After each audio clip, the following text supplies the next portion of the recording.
ನೀವು ನಿಮ್ಮ ಜೀವನದಲ್ಲಿ ಸ್ಫೂರ್ತಿ ಅಂತ ಅಂದ್ಕೊಳ್ಳುವಂತಹ ವ್ಯಕ್ತಿ? ನಿಮಗೆ ದಿನ ಒಬ್ಬೊಬ್ರು ನೋಡ್ತಾ ನೀವು ಕಲ್ತ್ಕೊಳ್ತಾನೆ ಇರ್ತಾರೆ.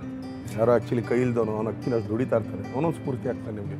ಮೊನ್ನೆ ಯಾವುದೋ ಒಂದು ಇದನ್ನು ನೋಡಿದ್ವಿ ನಾವು, ಚಂದಮ್ಮ ಯಾವುದಪ್ಪ ಅದು ಇದು ಪಾನಿಪುರಿದು, ಇಲ್ಲಿ ಇದು ನಾಗರಬಾವಿಲೇನೋ ಪಾನಿಪುರಿದು ಒಂದು ಇದು ಇಟ್ಕೊಂಡಿದ್ದಾರೆ, ಯೂಟ್ಯೂಬಲ್ಲೆಲ್ಲ ಇದೆ ಅವ್ರದ್ದು. Is an handicap. ನಾನು ಆ್ಯಕ್ಚುಲಿ ಇವ್ರಿಗೆಲ್ಲ ಹೇಳ್ತೇನೆ ನೆಕ್ಸ್ಟ್ ಟೈಮಿಂದ ಅಲ್ಲಿ ಹೋಗ್ತೀನಪ್ಪ, ಯಾಕಂದರೆ ಅವ್ನು ಆ್ಯಕ್ಚುಲಿ ಭಿಕ್ಷೆ ಬಿಡ್ದೇನೆ ಒಂದು ಪಾನಿಪುರಿ ಅಂಗಡಿ ಇಟ್ಕೊಂಡು 10 ಜನಕ್ಕೆ ಕೆಲಸ ಕೊಟ್ಟಾರಲ್ಲ, ಗ್ರೇಟ್ ತಾನೆ. Great sir. ಅವ್ನು ಹುಡ್ಕೊಡೋಕೆ ನಾವು ಅಲ್ತಿದ್ರೆ ಅವ್ನು ಇನ್ನೊಂದು 10 ಜನಕ್ಕೆ ಸ್ಫೂರ್ತಿ ಆಗ್ತಾನೆ. ಹೌದು. ದೆನ್ ಇನ್ನೂ ಇದೆ, ಅದು ಚೆನ್ನಾಗಿದೆ ಯೂಟ್ಯೂಬಲ್ಲಿ. ಅದು ಇಂಥವ್ರಿಗಿಂತ ಸ್ಫೂರ್ತಿ ಬೇಕಮ್ಮ. ಸುಮ್ಮನೆ ಯಾರ್ದೋ ಇವ್ರ ಸ್ಫೂರ್ತಿ ತೊಗೊಳಕ್ಕಿಂತ ನಿಮ್ಮ ಸುತ್ತಮುತ್ತನೇ ಇರ್ತಾರೆ. Just watch it. Hottepadu chats. ಹೆಸರು ನೋಡಿ ಸರ್ ಎಷ್ಟು ಚೆನ್ನಾಗಿ. ಅದಕ್ಕೆ ನಂಗೆ ಅವ್ನಿಗೆಲ್ಲ ಗೂಗಲ್ ಮಾಡಿಟ್ಟಿದ್ದೆ ಹೋಗೋಣ ಸುಮ್ಮನೆ ಅಂತ ಅಂದ್ಬಿಟ್ಟು. ನೀವು ಒಂದ್ಸಲಿ ತೆಗೆದು ನೋಡ್ರಿ.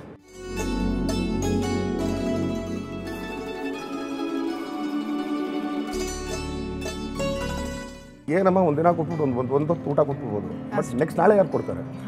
ಅಂದರೆ ಫಿಸಿಕಲಿ ಚಾಲೆಂಜ್ ಮಾಡೋರು ಈಸಿ ಆಗುತ್ತೆ ಅವ್ರಿಗೂ. ನಾವೆಲ್ಲರೂ ಹೋಗೋಣ ಹೊಟ್ಟೆಪಾಡು ಚಾಟ್ಸ್ಗೆ. ಚಾಲೆಂಜಿಂಗ್ ಸ್ಟಾರ್ ದರ್ಶನ್ ಸರ್ ಹೋಗ್ತಾ ಇದ್ದಾರೆ. ಅದು ಸ್ಫೂರ್ತಿ ಮಾದು. ಖಂಡಿತ ಸರ್. ಹಾಯ್ ಹಲೋ ನಮಸ್ಕಾರ.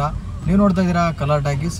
ಕಲರ್ ಟಾಕೀಸಲ್ಲಿ ನಾವು ಪ್ರತಿ ಸಲ ಒಂದೊಂದು ಹೋಟೆಲ್ಗಳನ್ನ ತೋರಿಸ್ತಾ ಇದ್ವಿ, ಹೋಟೆಲ್ಗಳ ರೆಸಿಪಿಗಳನ್ನ ತೋರಿಸ್ತಾ ಇದ್ವಿ, ರೆಸಿಪಿಗಳನ್ನ ಹೆಂಗೆ ಮಾಡ್ಕೊಳ್ಳೋದನ್ನ ತೋರಿಸ್ತಾ ಇದ್ವಿ. ಫಾರ್ ದ ಫಸ್ಟ್ ಟೈಮ್ ನಮ್ಮ ಕಲರ್ ಟಾಕೀಸಲ್ಲಿ ನಾವು ನಿಮಗೆ ಒಂದು ಚಾಟ್ ಫುಡ್ನ ತೋರಿಸ್ತಾ ಇದ್ದೀವಿ. ಒಂದು ಚಾಟ್ ಅಂಗಡಿ ಹತ್ರ ಹೋಗ್ತಾ ಇದ್ದೀವಿ.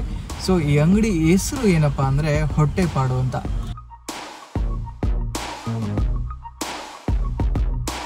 ಈ ಒಂದು ಅಂಗಡಿಯ ಒಂದು ಅಡ್ರೆಸ್ ಏನಿದೆ ಅದು ನಮ್ಮ ಡಿಸ್ಕ್ರಿಪ್ಷನಲ್ಲಿದೆ, ದಯವಿಟ್ಟು ನೋಡಿ, ನೀವು ಕೂಡ ವಿಸಿಟ್ ಮಾಡಿ.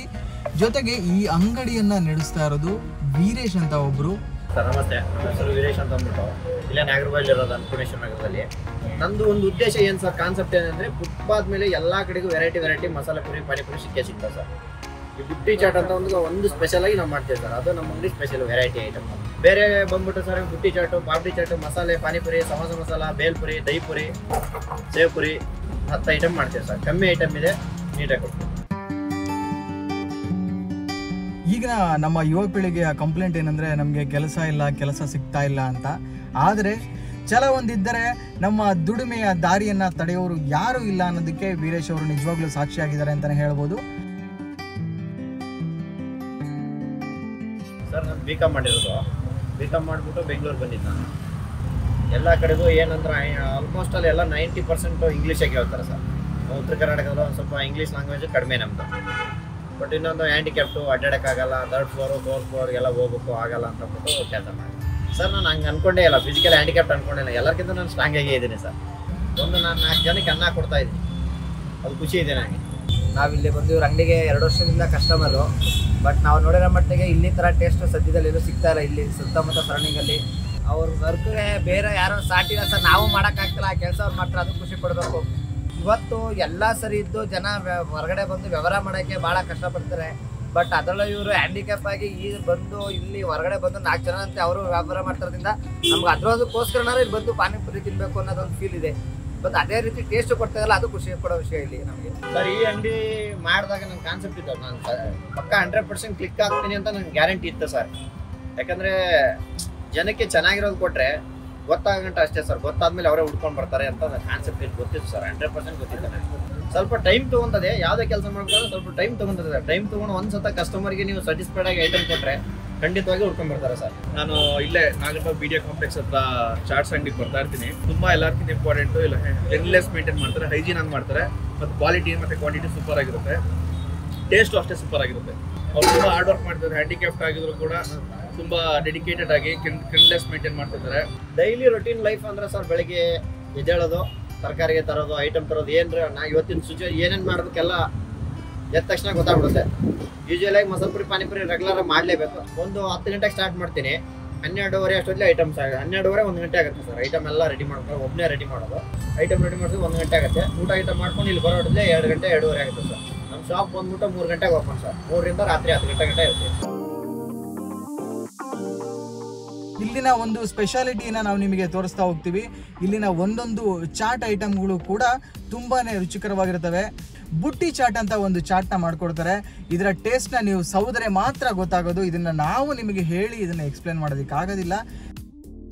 ಇಲ್ಲಿನ ಮಸಾಲೆ ಪುರಿ ನಿಜಕ್ಕೂ ಬಂಗಾರಪೇಟೆ ಶೈಲಿಯ ಮಸಾಲೆ ಪುರಿ ತುಂಬಾ ಚೆನ್ನಾಗಿದೆ ಅಂತ ಹೇಳ್ಬೋದು. ಮಸಾಲೆ ಪುರಿ ಆದ ತಕ್ಷಣ ನಾವು ನೆಕ್ಸ್ಟ್ ಪಾನಿಪುರಿಗೆ ಸ್ಟೆಪ್ ಆನ್ ಆಗ್ತಾ ಇದ್ದೀವಿ. ಪಾನಿಪುರಿನ ಟೇಸ್ಟ್ ನೋಡ್ತಾ ಇದ್ದೀವಿ. ನಿಜಕ್ಕೂ ಖುಷಿಯಾಗುತ್ತೆ ಈ ವೈಟ್ ಕಲರ್ ಪಾನಿಯನ್ನು ನೋಡ್ತಾ ಇದ್ರೆ.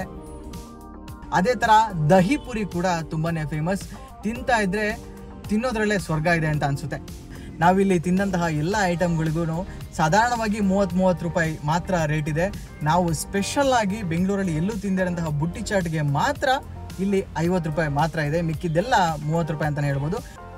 ಈಗ ನಮಗೋಸ್ಕರ ಹೊಟ್ಟೆಪಾಡು ಚಾಟ್ ಅಂಗಡಿಯವರು ಮಸಾಲ ಪುರಿ, ಇಲ್ಲಿನ ಫೇಮಸ್ ಮಸಾಲ ಪುರಿಯನ್ನು ಹೇಗೆ ಮಾಡೋದು ಅನ್ನೋದು ನಮಗೋಸ್ಕರ ನಿಮಗೋಸ್ಕರ ಮಾಡಿ ತೋರಿಸ್ತಾ ಇದ್ದಾರೆ. ಬನ್ನಿ ನೋಡೋಣ. ಸರ್ ನಮಸ್ತೆ. ಇದು ಬಂಗಾರಪೇಟೆ ಸ್ಟೈಲ್ ಮಸಾಲೆ ಮಾಡೋದು ತೋರಿಸ್ಲಾ ಸರ್? ಇದು ಬ್ಯಾಡ್ಗೆ ಸರ್. 20 ರಿಂದ 25 ಪೀಸ್ ಹಾಕೊಳ್ಳಿ ಸರ್. ಆಮೇಲೆ ಒಣ ಕೊಬ್ಬರಿ ತಗೊಳ್ಳಿ, ಒಂದಿಷ್ಟು ತಗೊಳ್ಳಿ. ಆಮೇಲೆ ಚಕ್ಕೆ ಒಂದು 5 ರಿಂದ 10 ಗ್ರಾಮ್ ಅಷ್ಟು ತಗೊಳ್ಳಿ.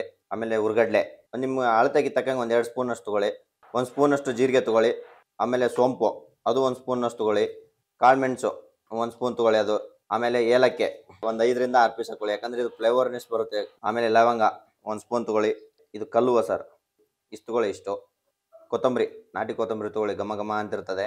ಬೆಳ್ಳುಳ್ಳಿ ಒಂದು 10 ಪೀಸ್ ತಗೊಳ್ಳಿ. ಶುಂಠಿ ಬೇಡ ಸರ್. ಇವಾಗ ಇದನ್ನ ಒಂದು ಸ್ವಲ್ಪ ನಿಮ್ಗೆ ಅರ್ಜೆಂಟ್ ಇತ್ತು ಅಂದರೆ ಏನು ಮಾಡಿ, ಫಸ್ಟು ಒಂದು ಪಾತ್ರೆಯಲ್ಲಿ ಒಂದು ಸ್ವಲ್ಪ ನೀರು ಬಿಸಿ ಮಾಡ್ಕೊಂಬಿಡಿ. ನೀರು ಬಿಸಿ ಮಾಡಿಕೊಂಡು ಒಂದು ಕುದಿಯಷ್ಟು ಬರಲಿ. ಆವಾಗ ಈ ಐಟಮ್ಗಳನ್ನೆಲ್ಲನೂ ಅದಕ್ಕೆ ಹಾಕ್ಬಿಡಿ.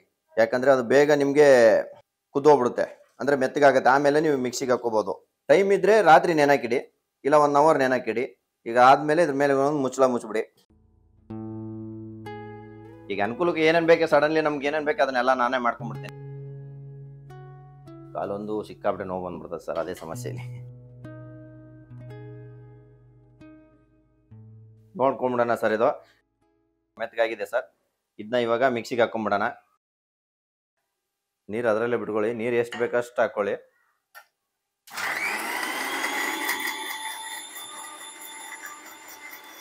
ನೋಡಿ, ಈ ಥರ ಫುಲ್ ಗ್ರೈಂಡ್ ಆಗಿರಲಿ, ಫುಲ್ಲು ಸ್ಮೈಸ್ ಆಗಲಿ. ಯಾಕಂದರೆ ಅದರಲ್ಲಿ ಚಕ್ಕೆ ಪುದೀನ ಎಲ್ಲ ಹಾಕಿರ್ತೀವಲ್ಲ, ಕೈ ಹೊಡೆದ್ಬಿಡ್ತದೆ. ಅದಕ್ಕೋಸ್ಕರ ಈಗ ರುಬ್ಬಿರೋ ಮಸಾಲಾನ ರೆಡಿ ಮಾಡೋದು ಹೇಗೆ ಅಂತ ನಾನು ತೋರಿಸ್ಕೊಡ್ತೀನಿ, ನೋಡ್ಕೊಳ್ಳಿ. ಮೀಡಿಯಮ್ ಫ್ಲೇಮ್ನಲ್ಲಿಡಿ. ಸ್ವಲ್ಪ ಬಿಸಿ ಆಗಲಿ. ಬಿಸಿ ಆದಮೇಲೆ ಎಣ್ಣೆ ಹಾಕೊಳ್ಳೋಣಂತೆ. ತುಂಬ ಕಾಲು ನೋವಾಗಿದೆ. ಒಂದು ಡಬ್ಬನೇ ಇದೆ, ತೋರಿಸ್ತೀನಿ. ಅದಕ್ಕೆ ಪೇನ್ ಕಿಲ್ಲರು, ಮೂವು, ಆಮೇಲೆ ಓಮಿನಿ ಜೆಲ್ ಇವೆಲ್ಲ ಹಚ್ಕೊಂಡು ಅದಕ್ಕೆ ಈ ಬಟ್ಟೆ ಮಾಡ್ಕೊಂಡಿರೋದು ಸರ್. ಇದು ಅಡ್ಡಾಡಕ್ಕಂತಾನೆ ಈ ಬಟ್ಟೆ ಮಾಡ್ಕೊಂಡ್ಬಿಟ್ಟಿದ್ದೀನಿ. ಹಾಕೊಂಡು ಸರ್ ಅದು ಜರ್ದೋಗುತ್ತೆ ಒಂದು ಟೈಮಲ್ಲಿ. ಬೇಗ ಆಗ್ಬೇಕು ಅಂತಂದ್ಬಿಟ್ಟು ತೆಗೆದಿಟ್ಬಿಟ್ಟೇನೆ ಸರ್. ನೋವು ಬರ್ತದೆ, ಏನು ಮಾಡೋಕ್ಕಾಗಲ್ಲ ಸರ್. ಸರ್ ಕೆಲಸಕ್ಕೆ ಇದ್ರು ಸರ್, ಕೆಲಸಕ್ಕೆ ಇಟ್ಕೊಂಡ್ರು. ಬಟ್ ಅವ್ರಿಗೆ ಯಾವಾಗ ಆನ್ ಟೈಮಲ್ಲಿ ಏನೇನಾಗುತ್ತೆ ಅಂತ ಹೇಳೋಕ್ಕಲ್ಲ ಸರ್. ಈಗ ನನ್ನ ಕಡೆಗೆ ನಾನು 20 ಸಾವಿರ ಕೊಡ್ತಿರ್ತೇನೆ, ಬೇರೆಯವನು 1,000 2 ಸಾವಿರ ಜಾಸ್ತಿ ಕೊಡ್ತಾನೆ, ಅದ್ರ ಅಲ್ಲಿ ಓಡೋಗ್ಬಿಡ್ತಾರೆ. ಅದಕ್ಕೋಸ್ಕರ ಈ ಸ್ವಂತ ಕೆಲಸನ, ಅದಕ್ಕೆ ನಾನು ಏನು ಹೇಳೋದು ಸರ್, ಅಂಗಡಿ ಓನರ್ಗಳಿಗೆ ಸ್ವಂತ ಕೆಲಸ ತಾವೇ ಗೊತ್ತಿದ್ರೆ ಮಾತ್ರ ಅಂಗಡಿ ಓಪನ್ ಮಾಡಿ ಸರ್. ಈಗ ನಾನು ಮಾಡ್ಬಿಟ್ಟು ಈಗ ತುಂಬ ಅನುಭವಿಸ್ತಾ ಇದ್ದೀನಿ ಸರ್. ನಾನು ಫಸ್ಟ್ ಒಂದು ದೊಡ್ಡ ಅಂಗಡಿ ಮಾಡಿದ್ದೆ ಆಯ್ತಾ. ಲಾಕ್ಡೌನ್ಗಿಂತ ಮುಂಚೆ ದೊಡ್ಡ ಅಂಗಡಿ ಮಾಡಿದ್ದೆ. ಒಂದು 8 ಜನ ಲೇಬರ್ ಇದ್ರು. ನಾನು ಆರಾಮಾಗಿ ಕ್ಯಾಶ್ ಕೌಂಟಲ್ಲಿ ಕೂತ್ಕೊಂಡಿದ್ದೆ, ಎಲ್ಲ ವ್ಯವಹಾರ ಮಾಡ್ತಾ ಇದ್ದೆ. ಬಟ್ ಈಗ ಎಲ್ಲರೂ ಏನಾಯ್ತು ಅಂದರೆ ಲಾಕ್ಡೌನ್ ಆದಮೇಲೆ ಲಾಸ್ ಆಯಿತು, ಓಡೋದ್ರು. ಈಗ ಸ್ವಂತ ಈಗ ನೋಡಿ ಆ ಲಾಸ್ನ ತೀರ್ಸ್ಕೊಳ್ಳೋಕ್ಕೋಸ್ಕರ ನಾನು ದುಡಿತಾ ಇದ್ದೀನಿ. ಹಾಗಲ್ಲ ಸರ್. ಇವಾಗ ನೋಡಿ, ರುಚಿಗೆ ಎಷ್ಟು ಬೇಕಷ್ಟು ಎಣ್ಣೆ ಹಾಕ್ಕೊಳ್ಳಿ. 50 ml ಹಾಕಿದ್ದೀನಿ. ಅದಾದಮೇಲೆ ಸ್ವಲ್ಪ ಈರುಳ್ಳಿ ಹಾಕ್ಕೊಳ್ಳಿ. ಒಂದು ಹಿಡಿ ಎಷ್ಟು ಹಾಕಿರ್ತೀನಿ ಸರ್ ಈರುಳ್ಳಿನ. ಸರ್ ನಾವು ಟೊಮಾಟೊ, ಹುಣಸೆಹಣ್ಣು ಯಾವುದೇ ಕಾರಣಕ್ಕೂ ಯೂಸ್ ಮಾಡಲ್ಲ ಸರ್. ಕೆಲವೊಂದಿಷ್ಟು ಜನ ಎಲ್ಲ ಯೂಸ್ ಮಾಡ್ತಾರೆ ಸರ್, ಬಟ್ ಅದು ಅವ್ರವ್ರ ಟೇಸ್ಟ್ ಹೆಂಗಿರುತ್ತೋ ಹಂಗೆ ಸರ್. ಫ್ಲೇವರ್ಗೋಸ್ಕರ ಒಂದು ಚೂರು ಕಸ್ತೂರಿ ಮೆಣಸು ಹಾಕೊಳ್ಳಿ. ಇದು ಜಾಸ್ತಿ ಹಾಕೋಬೇಡಿ, ಕೈ ಹೊಡಿತದೆ. ಸ್ವಲ್ಪ ಧನಿಯಾ ಪೌಡರ್ ಹಾಕೊಂಡಿರ್ತೀನಿ, ಅರ್ಧ ಸ್ಪೂನ್ ಅಷ್ಟು. ಇವಾಗ ಈ ಮಸಾಲೆನ ಹಾಕ್ಕೊತೀನಿ ನೋಡಿ. ಇದು ಹಾಕೊಂಡಿದ್ದೀನಿ. ಹಾಕೊಂಡಾದ್ಮೇಲೆ ನೀರು ಹಾಕ್ಕೊಳ್ಳಿ. ಒಂದು ಸ್ವಲ್ಪ ನಿಮ್ಗೆ ಎಷ್ಟು ನೀರು ಅಂತ ಅಷ್ಟು ನೀರು ಹಾಕ್ಕೊಳ್ಳಿ. ಅರ್ಧ ಲೀಟ್ರಿಂದ 1 ಲೀಟ್ರ್ ಹಾಕ್ಕೊಳ್ಳಿ ನೀರು. ಯಾಕಂದರೆ ಪವರ್ ಜಾಸ್ತಿ ಇರ್ತದೆ, ಆ ಮಸಾಲೆ ರುಬ್ಬಿರ್ತೀವಲ್ಲ, ಪವರ್ ಜಾಸ್ತಿ ಇರ್ತದೆ. 1 ಲೀಟ್ರ್ ಅಷ್ಟು ನೀರು ಹಾಕೊಂಬಿಡಿ. ಹುಡುಗಿನ ಅವರೇ ಹೇಳಿದ್ರೆ ನಿನ್ಗೆ ಯಾವ್ದು ಇಷ್ಟ ಆಗುತ್ತೆ ಅದು ಮದುವೆ ಮಾಡ್ಕೊಂತ. ಇವಾಗಿರೋ ಸದ್ಯ ಸಿಚುವೇಶನ್ಗೆ ಯಾರು ಮದುವೆ ಮಾಡ್ಕೊಳಕ್ಕೆ ಬರಲ್ಲ ಸರ್. ಎಲ್ಲ ಫಸ್ಟ್ ಹ್ಯಾಂಡಿಕ್ಯಾಪ್ಟು. 2ನೇ ಸೆಕೆಂಡ್ ಸ್ಟೆಪ್ ಬಂದ್ಬಿಟ್ಟು ಇನ್ನೇನು ಪಾನಿಪುರಿ ಮಾಡ್ತಾನೆ ಅಂತಂದು ಒಂದು ಲೋ ಇದರಲ್ಲಿ ನೋಡ್ತಾರೆ ನಮ್ಮನ್ನ. ಎಲ್ರಿಗೂ ಸರ್ ಇವಾಗ ಏನು ಗೊತ್ತಾ, ಒಂದು ಗೌರ್ಮೆಂಟ್ ಎಂಪ್ಲಾಯ್ ಇರಬೇಕು, ಇಲ್ಲ IT ಎಂಪ್ಲಾಯ್ ಇರಬೇಕು. ಆ ಥರ ರೇಂಜಲ್ಲಿ ಅವರೇ ಸರ್. ಈಗ IT ಎಂಪ್ಲಾಯ್ ದುಡಿಯೋರು ನನ್ನಷ್ಟು ದುಡಿಯಲ್ಲ ಸರ್. ಅಷ್ಟು ದುಡಿತೀನಿ, ಒಬ್ಬನಾಗ ಹೇಳ್ತೀರಿ. ಬಟ್ ಏನಂದರೆ ನಂದು ಸರ್ ತುಂಬ ಅಂಗಡಿ ಲಾಸ್ ಆಗಿದೆ, ತುಂಬ ಕಮಿಟ್ಮೆಂಟ್ ಇದೆ ಸರ್. ಅದರಿಂದ ನಾವು ತುಂಬ ಪ್ರಾಬ್ಲಮಲ್ಲಿ ಇದ್ದೀನಿ ಇವಾಗ ಸದ್ಯ ಸಿಚುವೇಶನಲ್ಲಿ. ಈ ಥರ ಕುದಿ ಅಂಶ ಬರ್ತಾ ಇರ್ಬೇಕು. ಹಿಂಗೆ ಕುದಿ ಬರಲಿ, ಒಂದು ಕುದಿ ಬರಲಿ, ಈ ಥರ ಬರಗಂಟ ಕುದಿಸ್ತಾರೆ. ಇದು ಸರ್ ಕಡಲೆ ಹಿಟ್ಟಿದು ಒಂದು 50 ಗ್ರಾಮ್ ಹಾಕ್ಕೊಳ್ಳಿ. ಈ ನೀರನ್ನ ನೆನ್ಸ್ಕೊಂಡ್ಬಿಟ್ಟು ಫುಲ್ ಎಲ್ಲ ಇದಾಗಬೇಕು. ಅದು ನೆನ್ಸಿಟ್ಟಿದ್ದೀನಿ ಇವಾಗ ನೋಡಿ, ಈ ತರ ಉಂಡೆ ಎಲ್ಲ ಹೋಗ್ಬೇಕು ಆಗ್ತಾ ಇದ್ದೀನಿ. ಹಿಂಗ್ ಹಾಕೊಂಡು ಯಾವ್ದೇ ಕಾರಣಕ್ಕೂ ಸೌಟ್ನ ಹಿಂಗ್ ಅಳ್ಳಾಡಿಸ್ತಾ ಇರಿ, ಸ್ಟಾಪ್ ಮಾಡ್ಬಿಡಿ ನೋಡಿ. ಈಗ ಹಾಕಿದ ತಕ್ಷಣ ಆಟೋಮೆಟಿಕ್ಲಿ ನೋಡಿ ಅದೇ ಗಟ್ಟಿ ಹಾಕೊಂಡ್ಬಿಡ್ತದೆ. ಈಗ ಗಟ್ಟಿ ಆಗ್ತಾ ಇದ್ದಾಗ ಹಿಂಗ್ ತಿರ್ಗಿಸ್ತಾ ಇರಿ ಮೂವ್ ಆಗಿ. ಸರ್ ನಂದು 200 - 300 ಪ್ಲೇಟ್ ಮಾಡ್ತೇನೆ ಸರ್ ನಾನು ಡೈಲಿ ಮಸಾಲೆನ. ಇದು ಒಂದು 10 - 15 ಜನ ಆರಾಮಾಗಿ ತಿನ್ಬೋದು ಸರ್.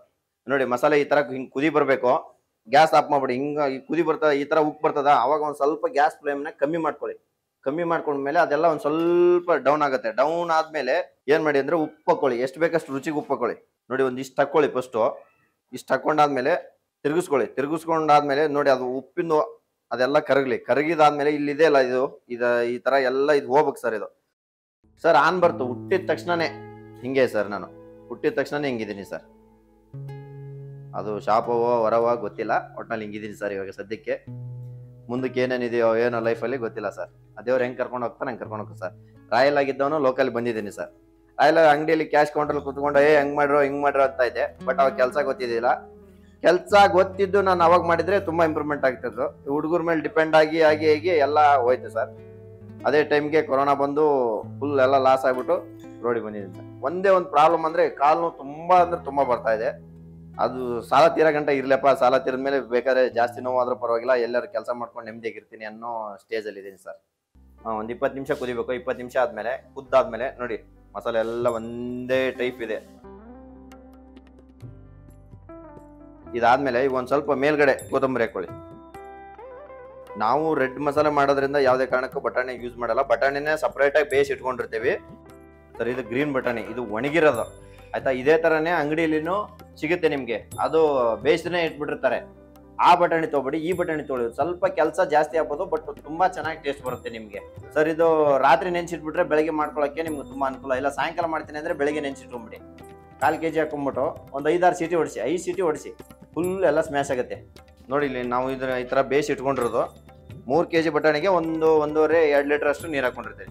ನೀರು ಹಾಕೊಂಡು ಒಂದ್ ಸ್ವಲ್ಪ ಉಪ್ಪು ಹಾಕೊಂಡಿರ್ತೀವಿ ಅಷ್ಟೇ. ನಮ್ಗೆ ಏನು ಅಂದ್ರೆ ಒಂದು 5-6 ಸೀಟಿ ಹೊಡ್ಕೊಂತೇವೆ ನಾವು. ರೆಡಿ ಮಾಡಲ. ಫಸ್ಟ್ ಪೂರಿ ಹಾಕ್ತಿದ್ದೀನಿ. ಪೂರಿ ಒಂದು ನೋಡಿ ಬಟಾಣಿ ಹಾಕ್ತಾ ಇದ್ದೀನಿ. ಈಗ ನೋಡಿ ಮಸಾಲೆ ನೋಡಿ ಎಷ್ಟು ಬೇಕಷ್ಟು ಅಷ್ಟೇ ಹಾಕೊಳ್ಳಿ, ಜಾಸ್ತಿ ಅಂತ ಹಾಕೋಬೇಡಿ. ಯಾಕಂದ್ರೆ ಯಾವತ್ತಾದ್ರೂ ಮಸಾಲೆ ಜಾಸ್ತಿ ಇರಬಾರ್ದು. ಪೂರಿ ಜಾಸ್ತಿ ಇರಬೇಕು, ಬಟಾಣಿ ಇರಬೇಕು. ಅವಾಗ ನಿಮ್ಗೆ ಆ ಫ್ಲೇವರ್ಸ್, ಕ್ರಂಚಿನೆಸ್ ಎಲ್ಲ ಸಿಗುತ್ತೆ, ರುಚಿನೂ ಸಿಗುತ್ತೆ. ಖಾರ ಬಂದಿ ಅದಾದ್ಮೇಲೆ ಸೇವು ನೋಡಿ. ಈರುಳ್ಳಿ ಹಾಕೊಂಡಿದ್ದೀನಿ. ಈರುಳ್ಳಿ ಜೊತೆಗೇನೆ ಕೊತ್ತಂಬರಿನೂ ತುರ್ಕೊಳ್ಳಿ, ಯಾಕಂದ್ರೆ ಅದು ಒಳ್ಳೆ ಟೇಸ್ಟ್ ಸಿಗುತ್ತೆ ನಿಮ್ಗೆ ನೋಡಿ. ಅದ್ರ ಮೇಲ್ಗಡೆ ಕ್ಯಾರೆಟ್ನ ಸ್ವಲ್ಪ ಮೇಲ್ಗಡೆ ಜಾಸ್ತಿ ಆಗಿ ಹಾಕೊಳ್ಳಿ, ಯಾಕಂದ್ರೆ ಅದು ಸ್ವೀಟ್ನೆಸ್ ಇರುತ್ತೆ. ಸ್ವೀಟ್ನೆಸ್, ಖಾರ, ಹುಳಿ ಎಲ್ಲ ಮಿಕ್ಸಿಂಗ್ ಸಿಗುತ್ತೆ ನಿಮ್ಗೆ, ಒಳ್ಳೆ ಟೇಸ್ಟ್ ಸಿಗುತ್ತೆ. ಇವಾಗ ಸವಿಯೆಲ್ಲ ರೆಡಿ ಆಗಿದೆ ಮಸಾಲ ಪುರಿ. ನಿಮ್ಗೆ ಇಷ್ಟ ಆಗಿರುತ್ತೆ ಅನ್ಕೊಂಡಿದೀನಿ. ಇದಕ್ಕಿಂತ ಚೆನ್ನಾಗಿ ಮಾಡೋರು ಇದ್ದಾರೆ, ಬಟ್ ನನಗೆ ಗೊತ್ತಿರೋಷ್ಟು ಮಾಡಿದೀನಿ. ಏನೋ ಸಣ್ಣ ಪುಟ್ಟ ತಪ್ಪುಗಳು ಆಗುತ್ತವೆ, ಆದಿದ್ದನ್ನ ದಯವಿಟ್ಟು ಕ್ಷಮಿಸಿ. ಏನೇ ತೊಂದರೆ ಇದ್ರು ನನ್ನ ಹತ್ರ ಹೇಳಿ. ಗ್ರಾಹಕರಿಗೂ ನಮಸ್ಕಾರ ಸರ್. ಒಂದ್ಸತ ಟೇಸ್ಟ್ ಮಾಡ್ಲಿ. ನಿಮ್ಮ ಯೂಟ್ಯೂಬ್ ಚಾನಲ್ ಇಂದ ಕಲರ್ಸ್ ಟಾಕೀಸ್ ಕಡೆಯಿಂದ ಗ್ರಾಹಕರು ಬಂದರು, ಅವ್ರಿಗೂ ನನ್ನ ಅಂಗಡಿದು ಒಂದು ಟೇಸ್ಟ್ ಹೆಂಗಿದೆ ಅಂತ ಗೊತ್ತಾಗುತ್ತೆ. ಚೆನ್ನಾಗಿದ್ರೆ ಚೆನ್ನಾಗಿದೆ ಅಂತ ಹೇಳಿ, ಚೆನ್ನಾಗಿಲ್ಲ ಅಂದ್ರೆ ತಿದ್ಕೊಳ್ಳಿ ಅಂತ ಏನು ಅವ್ರ ಅನುಭವದ ಮಾತುಗಳಾದ್ರೂ ಹೇಳ್ಬಿಟ್ಟು ಹೋಗ್ಲಿ. ಹೊಟ್ಟೆ ಪಡೆ ತುಂಬಾ ಚೆನ್ನಾಗಿದೆ ಅಂತ ಹೇಳಿದ್ರು ಚಾಟ್ಸು. ಅಲ್ಲಿಂದ ಹುಡುಕೊಂಡು ಹತ್ರ ಬಂದಿದ್ದೀವಿ, ಟ್ರೈ ಮಾಡಿದ್ವಿ. ಇದೊಂದು ಸ್ಪೆಷಲ್ ಚಾಟ್ ಇದೆ, ಬುಟ್ಟಿ ಚಾಟ್ ಅಂತ ಕೊಟ್ಟರು. ಒಂದು ಬೈಟ್ ಹಾಕೊಂಡ್ರೆ ಫುಲ್ ಯಮ್ಮಿ, ನೆಕ್ಸ್ಟ್ ಲೆವೆಲು. ಇನ್ಮೇಲೆ ಚಾಟ್ ತಿನ್ಬೇಕು ಅಂದ್ರೆ ಇಲ್ಲಿಗೆ ಬರಬೇಕು ಅನ್ಸುತ್ತೆ. ಬಾಂಬ್ ಆಗಿದೆ, ರೆಕಮೆಂಡ್ ಮಾಡ್ತೀನಿ, ಬಂದು ಟ್ರೈ ಮಾಡಿ. ನಮ್ದು ಹುಬ್ಳಿ ಸರ್. ನಾನು ಬಂದಾಗ ಕೈಲಿ ಒಂದು 2,000 ರೂಪಾಯಿ ಇಟ್ಕೊಂಡ್ ಬಂದಿದ್ದೆ ಅಷ್ಟೇ. ನಮ್ಮ ಫ್ರೆಂಡ್ಸ್ ಸಾಥ್ ಕೊಟ್ಟರು. ಬೆಂಗಳೂರು ಒಂದು ಎಲ್ರಿಗೂ ಸರ್ ಅನ್ನ ಕೊಡೋ ನಗರ ಸರ್ ಇದು. ತುಂಬಾ ಜನಗಳಿಗೂ ಅನ್ನ ಕೊಟ್ಟಿದ್ದೀವಿ. ಪ್ರಭುತ್ವನ ಕಟ್ಟಿಕೊಟ್ಟಿರೋ ನಗರ ಅಂದ್ರೆ ಬೆಂಗಳೂರೇ ಸರ್. ಅದು ಕನ್ನಡ ಬರಲಿ, ಇಂಗ್ಲೀಷ್ ಬರಲಿ, ಹಿಂದಿ ಬರಲಿ, ಏನ್ ಬಂದ್ರೆ ಇಲ್ಲಿ ಬದುಕಬಹುದು ಅನ್ನೋದು ಬೆಂಗಳೂರು ತೋರಿಸ್ಕೊಟ್ಟಿದೆ ಸರ್. ನಾವಿರೋ ಇದಕ್ಕೆ ಯಾರು ಸರ್ ಲವ್ ಮಾಡ್ತಾರೆ ನಮ್ಮನ್ನ? ಲವ್ ಮಾಡೋದು ಅದಂತ ಸರ್ ಹೆಣ್ಣು ಹೊಣ್ಣು ಮಣ್ಣು ಸರ್. ನಾವಾಗ್ಲೇ ಅದರಿಂದ ಹೋಗ್ಬಾರ್ದಂತ, ಅದಾಗ್ಲೇ ನಮ್ ಹಿಂದೆ ಬರ್ಬೇಕಷ್ಟೇ ಸರ್. ಯಾರೋ ದೊಡ್ಡವ್ರು ಹೇಳಿದ ಮಾತು, ಬಟ್ ನಾವ್ ಅದರಿಂದ ಹೋಗ್ಲಿಲ್ಲ ಸರ್. ಇವಾಗ ಸದ್ಯ ಮೀಟಿಗೆ ದುಡಿತಾ ಇದೀವಿ. ಹೆಂಗೋ ಹೊಣ್ಣು ಬರ್ತಾ ಇದೆ, ಇನ್ನು ಮಣ್ಣು ಹೆಣ್ಣು ಅದು ಯಾವಾಗ ಬರ್ತದೆ ಬರಲಿ ಸರ್, ಟೈಮ್ ಬೇಕು ಅದಕ್ಕೊಂದು ಸರ್. ಅದೇ ನನ್ನ ಥಾಟ್ ಏನಂದ್ರೆ, ನಾನೀಗ ಎಲ್ಲ ಸುಮಾರು IT ಕಂಪ್ನಿಗಳಲ್ಲಿ ಹೋಗಲ್ಲ, ಎಲ್ಲ ಬರೀ ಇಂಗ್ಲೀಷ್ ಮಾತಾಡ್ತಾ ಇದ್ರು. ಕನ್ನಡಿಗರಿಗೆ ಏನ್ ಮಾಡೋಕ್ಕಾಗಲ್ಲ ಅಂತಂದ್ಬಿಟ್ಟು ಕನ್ನಡದ ಬಗ್ಗೆ ನಾನು ತುಂಬಾ ಅಭಿಮಾನ ಸರ್. ಅದಕ್ಕೋಸ್ಕರ ನನ್ನ ಶಾಪಲ್ಲಿ ಫುಲ್ ಕನ್ನಡನೇ ಇಟ್ಕೊಂಡಿದ್ದೆ ಸರ್. ಕನ್ನಡ ಮಾತಾಡಿ, ಕನ್ನಡ ಬೆಳೆಸಿ, ಕನ್ನಡದ ಸಾಧಕರ ಬಗ್ಗೆ ಹಾಕಿದ್ದೀನಿ. ಅವ್ರಿಗೆ ಏನು ಇನ್ಸ್ಪಿರೇಷನ್ ಆಗಲಿ ಮಾತುಗಳು ಅಂತ. ಸುಧಾಮೂರ್ತಿ ಅಮ್ಮ ಮೊನ್ನೆ ಅವರಿಗೆ ಪದ್ಮಶ್ರೀ ಅವಾರ್ಡ್ ಕೊಟ್ಟರು ನೋಡಿ ಸರ್. ಅವ್ರದ್ದು ಸತ್ಯ ಧರ್ಮ ಒಳ್ಳೆಯತನ ಯಾರಲ್ಲಿರುತ್ತೋ ಅವರನ್ನು ಕಷ್ಟ ಕಾಲದಲ್ಲಿ ಕಾಪಾಡುತ್ತಾ ಇದೆ. ಇದರಲ್ಲಿ ಕಿಂಚಿತ್ತು ಅನುಮಾನ ಬೇಡ ಅಂತ. ಸತ್ಯ ಧರ್ಮ ನೀಯತ್ತು ಎಲ್ಲಿ ಒಳ್ಳೆತನ ಇರುತ್ತೋ ಅವ್ರಿಗೆ ಕಷ್ಟ ಕಾಲದಲ್ಲಿ ದೇವ್ರ ಕೈ ಹಿಡಿತಾನೆ ಅಂತ ಅವ್ರು ಮಾತಾಡಿದ್ರು. ಸತ್ತ ಮೇಲೆ ಮಲಗೋ ವಿದ್ಯೆ ಇದೆ, ಬದುಕಿದ್ದಾಗ ಏನಾದ್ರು ಸಾಧನೆ ಮಾಡು ಅಂತ ಹೇಳಾರು ಸರ್ ಶಂಕರನಾಗ್ ಅವರು. ಹಂಗಾಗ್ಬಿಟ್ಟು ನಾವು ಜೊತೆಲೇ ಇದ್ದೇ ಇದೆ, ಬಟ್ ಇದ್ದಾಗ ಏನಾದ್ರು ಸಾಧನೆ ಮಾಡ್ಬೇಕು ಅಂತ ಮಾಡ್ತಾ ಇದ್ದೀವಿ ಸರ್. ಇನ್ನು ಸಾಧನೆ ಅಚೀವ್ಮೆಂಟ್ ಆಗಿಲ್ಲ, ಆದ್ಮೇಲೆ ಹೇಳ್ತೀನಿ ಸರ್. ನೋಡಿದ್ರಲ್ಲ, ಸಾಧನೆ ಮಾಡೋರಿಗೆ, ಛಲ ಇದ್ದವರಿಗೆ ಸಾಧನೆ ಮಾಡೋದಕ್ಕೆ ಯಾವುದು ಕೂಡ ಅಡ್ಡಿ ಬರಲ್ಲ ಅನ್ನೋದಕ್ಕೆ ಇವರೇ ನಿದರ್ಶನ ಅಂತ ಹೇಳ್ಬೋದು. ಇವ್ರನ್ನ ನೋಡ್ತಾ ಇದ್ರೆ ನಿಜವಾಗ್ಲೂ ಈಗಿನ ಎಲ್ಲ ಯುವಕರಿಗೂ ಸ್ಫೂರ್ತಿ ಅಂತ ಹೇಳ್ಬೋದು. ಕಾಲಿಲ್ಲದಿದ್ದರೂ ಮಂಡಿ ಊರ್ಕೊಂಡು ಇವರು ಅಡಿಗೆಯನ್ನ ಮಾಡೋದಾಗ್ಲಿ, ಚಾಟ್ಸ್ಗಳನ್ನ ಮಾಡೋದಾಗ್ಲಿ ಮಾಡ್ತಾ ಇದ್ದಾರೆ. ಇವರು ಕರೋನಾ ಸಮಯದಲ್ಲೂ ಕೂಡ ಸಾಕಷ್ಟು ಕಷ್ಟಪಟ್ಟರು. ಯಾಕೆಂದ್ರೆ ಎಲ್ಲ ಇದ್ದವರಿಗೆ ಕಷ್ಟ ಬಂದಂತ ಕರೋನಾ ಟೈಮಲ್ಲಿ, ಆದ್ರೆ ಇವರಿಗೂ ಸಾಕಷ್ಟು ಕಷ್ಟಗಳನ್ನ ಅನುಭವಿಸಿದ್ರು. ಕರೋನಾ ಸಮಯದಲ್ಲಿ ಇವರು ಕಷ್ಟಪಟ್ಟು ಮಾಡಿದ ಕೆಲಸಗಳು ಕೈ ಸಿಗದೆ, ಕೈಗೂಡದೆ ಸಾಕಷ್ಟು ಸಾಲಗಳನ್ನ ಮಾಡ್ಕೊಳ್ತಾರೆ. 15 ಲಕ್ಷದವರೆಗೆ ಇವರಿಗೆ ಸಾಲ ಆಗುತ್ತೆ. ಆದರೆ ಮತ್ತೆ ಈಗ ಛಲ ಬಿಡದೆ ಮತ್ತೆ ಅದೇ ಸ್ಥಾನಕ್ಕೆ ಹೋಗಬೇಕು ಅಂತ ತುಂಬಾನೇ ಕಷ್ಟಪಡ್ತಾ ಇದ್ದಾರೆ ಅಂತಲೇ ಹೇಳ್ಬೋದು. ಇವರ ಕಷ್ಟವನ್ನು ನೀವು ಕೂಡ ಕಣ್ಣಾರೆ ನೋಡ್ತಾ ಇದ್ದೀರಾ. ಸೊ ಇವರಿಗೆ ನಮ್ಮ ಕಲರ್ ಟಾಕೀಸ್ ಕಡೆಯಿಂದ ನಾವು ಕೂಡ ನಮ್ಮ ಕೈಲಾದಷ್ಟು ಸಹಾಯವನ್ನು ಮಾಡ್ತಾ ಇದ್ದೀವಿ. ಇವರ ಕಷ್ಟವನ್ನು ನೋಡಿದ ನೀವು ಕೂಡ ಇವರಿಗೆ ಸಹಾಯವನ್ನು ಮಾಡಬೇಕು ಅಂತ ಅನಿಸಿದ್ರೆ ಇವರ ಒಂದು ಅಕೌಂಟ್ ಡೀಟೇಲ್ಸನ್ನು ನಾವು ನಮ್ಮ ಡಿಸ್ಕ್ರಿಪ್ಷನಲ್ಲಿ ಹಾಕಿರ್ತೀವಿ. ಇವರಿಗೊಂದು ಸಹಾಯ ಧನವನ್ನು ಕಳಿಸ್ಬೋದು. ಜೊತೆಗೆ ಸೊ ಈ ಒಂದು ಹೊಟ್ಟೆಪಾಡು ಅಂಗಡಿಗೆ ನೀವು ಭೇಟಿ ನೀಡೋದ್ರಿಂದ ಇವರಿಗೆ ಒಂದು ಸಹಾಯವನ್ನು ಮಾಡಿದಾಗುತ್ತೆ. ಜೊತೆಗೆ ಒಂದು ಒಳ್ಳೆ ಚಾಟ್ನ ನೀವು ಸವಿದು ಆನಂದವಾಗಿ ಇಲ್ಲಿಂದ ಹೋಗ್ತೀರಾ ಅಂತಲೇ ಹೇಳ್ಬೋದು. ಇಲ್ಲಿವರೆಗೂ ನಮ್ಮ ವಿಡಿಯೋವನ್ನು ನೋಡಿದಂತೆ ನಿಮ್ಮೆಲ್ಲರಿಗೂ ಧನ್ಯವಾದಗಳು.